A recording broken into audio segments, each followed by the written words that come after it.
Hi everyone, and welcome to Storytime at Cameron Park Zoo. My name is Miss Sarah, and I'm so glad you're joining me this week for our guinea pig story time. This week we will read I Love Guinea Pigs.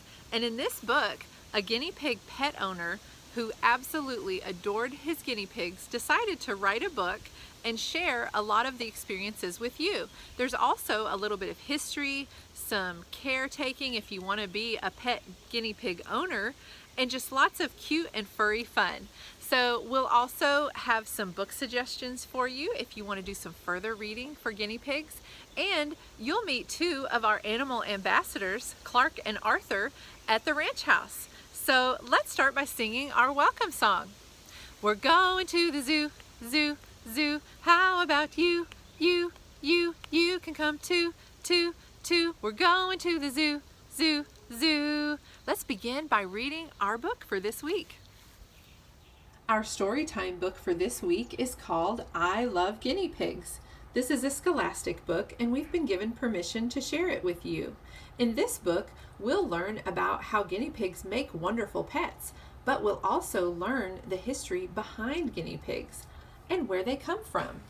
I love guinea pigs. There's a silly old saying that if you hold a guinea pig up by its tail, its eyes will drop out.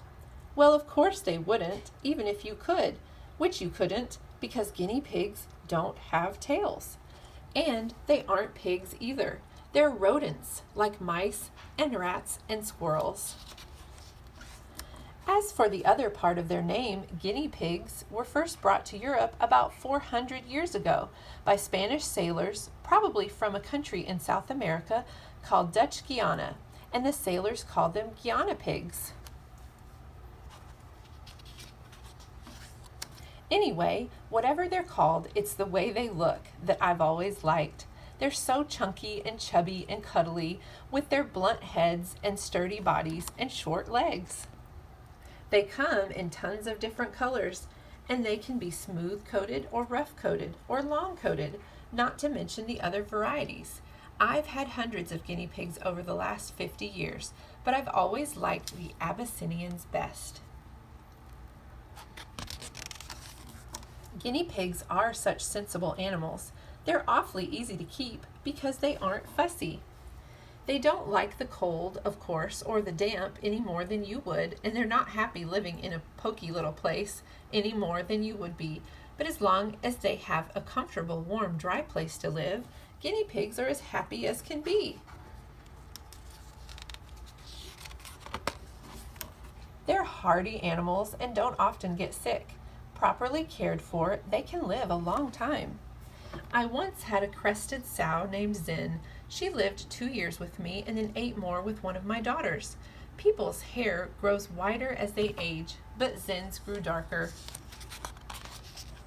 Guinea pigs need plenty of food. They love eating just like you do, and feeding them is half the fun of having them. Some people, of course, feed them nothing but hay and pellets from a pet store, and they're just fine. But how boring a diet like that must be, both for the piggy-looking cavy and its owner. I always used to give my guinea pigs lots of other kinds of food as well. Cabbage and cauliflower leaves, carrots, pieces of bread and apple, peelings, wild plants, like dandelions and clover. I gave them water too, of course. Guinea pigs need clean drinking water every day, and their water bottle often needs washing because they like blowing pieces of food back up the spout. One especially nice thing about guinea pigs is that if you handle them regularly and carry them around, stroke them and talk to them and make a fuss over them, they become really fond of you.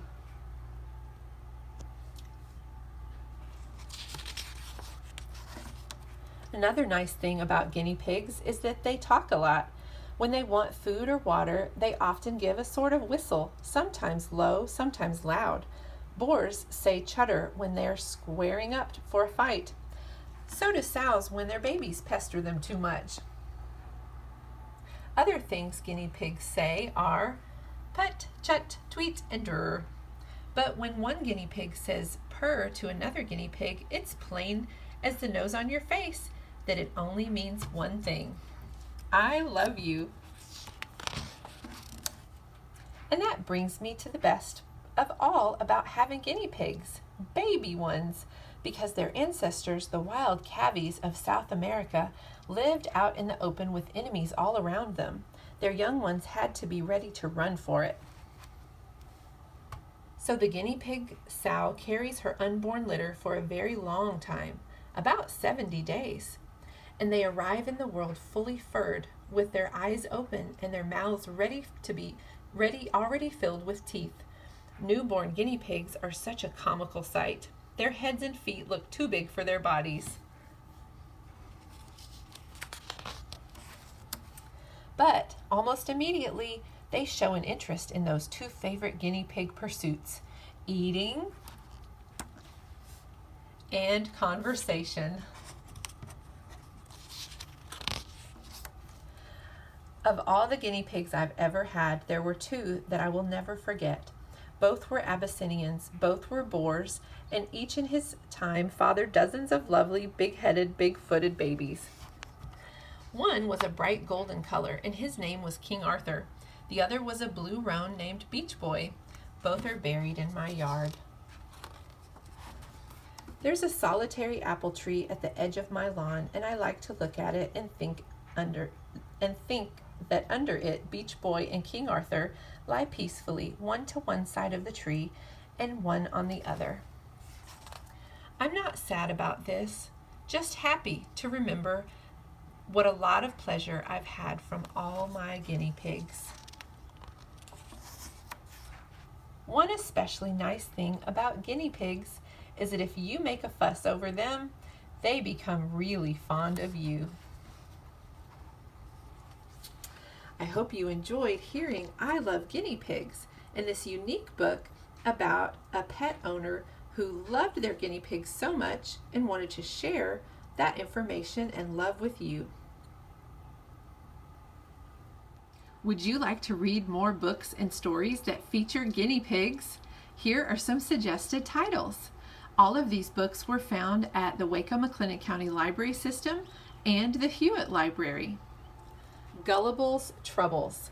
Follow little gullible guinea pig on a misadventure. Oh, Theodore, Guinea Pig Poems. The owner of Theodore, the guinea pig, was so inspired, he wrote verses to celebrate his pet. Guinea Pigs Add Up. In this counting book, enjoy counting and rhyming. Here are 2 chapter books for older readers. Rainbow Magic, the Pet Fairies, Georgia, the Guinea Pig Fairy, and Animal Ark Pets, Guinea Pig Gang. And finally, here's a nonfiction selection, My Pet Guinea Pig. Learn how to care for your pet. I hope you enjoy reading and learning more about guinea pigs.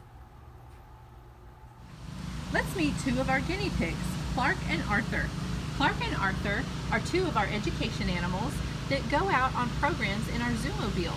We go to schools and nursing homes and other places and do animal presentations and outreach programs. We also have programs that happen here at the zoo in the ranch house. Clark and Arthur are both guinea pigs, and guinea pigs are mammals, which means they're covered in fur or hair, they have live birth, and they make milk. Clark and Arthur are herbivores, which means they like to eat plants. And one of their favorite things to eat is hay. In the wild, Clark and Arthur would be foraging for plants in South America, where they come from. They would spend a lot of their time looking for plants and other things to eat, grasses, hay. Guinea pigs are rodents, so they're related to rats and other rodents like rabbits, and the largest rodent, which is also found in South America, the capybara. So when you come to the zoo, go by the South American exhibit and you can see and meet the capybara and also the Patagonian tabby. In addition to rats, mice are also another rodent. So rodents' teeth continue to grow. So one of their favorite things to do is to gnaw on things. They're constantly looking for something to gnaw or chew on. I hope you enjoyed meeting Clark and Arthur today.